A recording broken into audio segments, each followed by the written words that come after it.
mga Lisken fans. May bagong spotting na naman si Enrique na agad pinag-usapan online.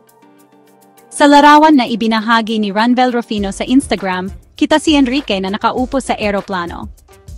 Simple lang ang post, pero may isang detalye ang hindi nakalampas sa mga fans. Ang singsing. Oh! Suot ni Enrique ang singsing na matagal ng pinag-usapan at pinaniniwala ang wedding ring nila ni Lisa Soberano. Ang caption ni Ranvel, "On our way to catch the NBA Conference Finals." Walang binanggit tungkol kay Lisa, pero andun si Quen, at andoon ang singsing. Agad itong napansin ng mga fans. May mga nagkomento pa na, ang pagbabalik, shining shimmering splendid, para sa mga Lisken delulus lamang at balakayo dyan.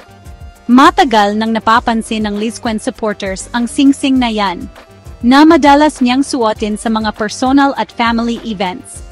Pero medyo matagal din nawala sa kamay ni Enrique, kaya labis ang tuwa ng mga fans noong nakita nilang suot niya ulit ito. Coincidence ba ito? O subtle message sa mga fans na hindi pa tapos ang kwento ni Lisa at Enrique? Kayo na ang humusga. Clue ba ito ng secret love story, commitment, o simpleng alaala lang ng nakaraan? I-comment ang inyong mga saloobin sa ibaba, at huwag kalimutang mag-like, share, at subscribe para sa mas marami pang kilig at balita sa Lisken. Ito ang May Chika, ang chismosang updated sa lahat ng paandar ng mga paborito nating love teams.